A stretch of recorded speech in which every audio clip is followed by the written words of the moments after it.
Oh, Minneapolis, Minnesota. Well, what can I say? Well, um, it's the town's recent reputation does not really reflect what the current status is. I mean, you had the unrest last year, and it's not that bad here. There are some boarded up places, but whatnot. Mostly the town is very nice. Obviously, some your typical city, nice, and it's decent enough to get around. I mean, they're not the worst in the area, and not the best, but hey, they got McDonald's and Snapple. Those weren't here when I parked, so all right. So, to the east we go. You can see the trip winding down. I do like it. I mean, this is a decent city. Off we go.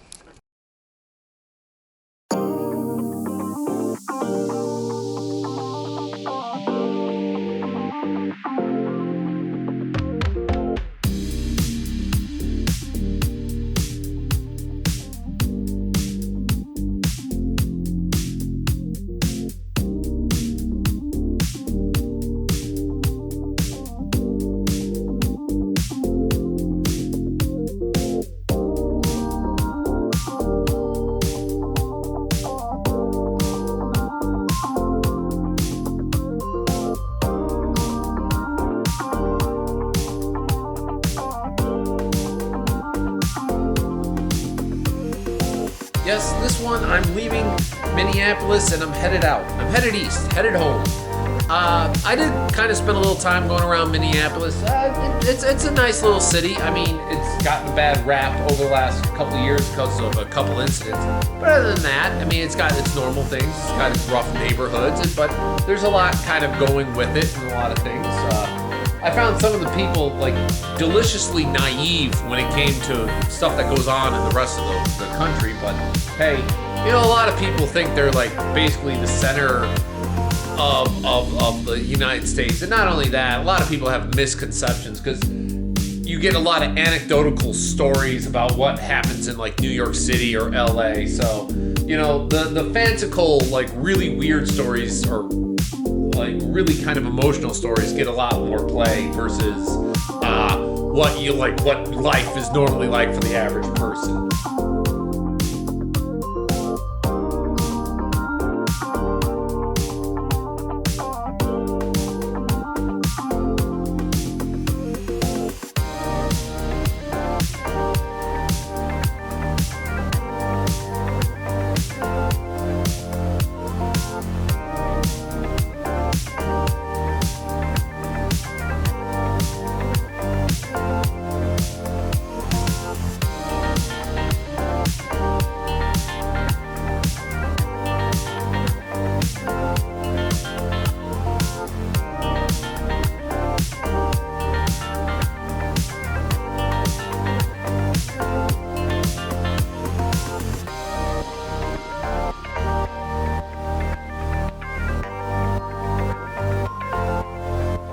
But headed out, it's not too quick. I mean, one of the things that I did notice at Minneapolis, they didn't realize that a lot of the other countries, especially when you get into some places like some other cities like Chicago or New York City or LA, have the issue of that.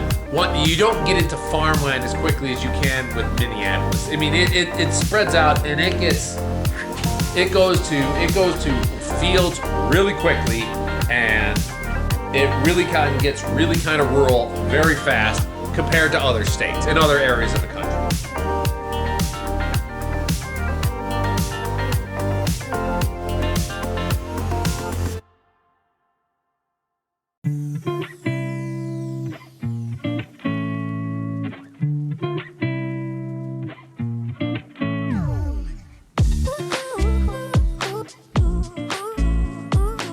This is, of course, the land of 10,000 lakes. I think that's on their license plates, and they deserve this. They deserve this notion because really, you see a lot of them all over the place. I really don't aware of what's the differential between a lake and a pond. I mean, there's obviously got to be some size quotient there, but or maybe it is, or maybe it's just whoever discovers it decides like, hey, that's a big enough body that I can call it a lake versus just a pond or a smaller body of water. So, you know, hey, something that I will ponder about, but I'll never look up to actually figure out what it is.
Chippewa Falls. Chippewa Falls, Wisconsin is a small town. According to the sign, 13,000 some splash over people. This is their riverfront park. That's nice. There's a place where they can have a place. Wisconsin's full of these little towns here. They're great. I always wonder, whose job is it to update those signs that say population, blah, blah, blah, where they actually give a population? You don't see that in front of LA, like going into LA. LA County, 10 million plus people. But this, they actually have it down, 13,166. I mean, if someone's born, does someone go out and replace the sign 13,167? One of those questions that just constantly pops up. Wisconsin. You know what I was thinking? I'm on my way. I think it's Green Bay today. That's where I'm going to stop. I should get some cheese. You know? Green Bay, cheese heads, cheese. Makes sense.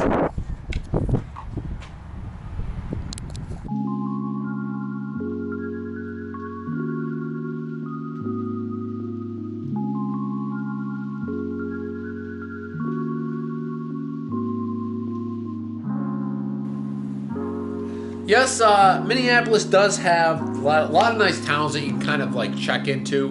One of the other things I noticed when I was kind of going around here, a lot of signs, a lot of farms, like or people who are selling farm fresh stuff. When I was going across, there was plenty of places that were like, not only is Wisconsin kind of known for its cheese and its dairy. Well, there's a lot of places that actually make their own kind of like specialty cheeses. And I saw a lot of places here get your homemade cheese, cottage cheese, yogurt, all that stuff was kind of like a lot of places on the side where people are making their own dairy products that you can just pick up on your own. I mean, I did stop off and get some like ice cream that was made on a farm, and it was pretty good. I mean, obviously, because I'm not a huge vanilla fan, I got chocolate. So obviously the cocoa beans obviously did not come from Wisconsin, but it was really it was actually rich and a lot more richer and creamier than the stuff that you normally see in the store. So hey, Wisconsin, you can get other things. I would have brought some home with me, but obviously there's no refrigeration with me on the bike.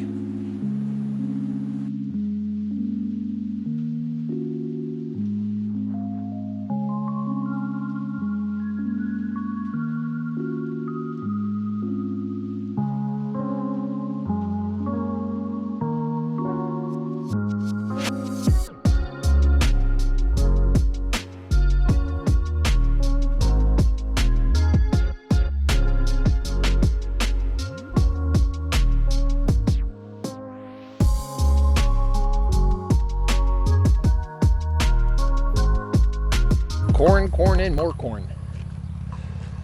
Sure are a lot of farms out here in Wisconsin. I'm just like a little bit outside Green Bay right now. Ike. I like Ike. It might have been from the barn. Looks like it's old enough. It could have been built when Eisenhower was president. But just prancing through the farms. You know, as you go, you look at all the farms and like this. This is where, you know, all that food has to be grown, or food has to be grown for the food. But yeah, nice and flat. You no longer have those raging mountains, epic scenery. This is back to more congestion. Couldn't last forever.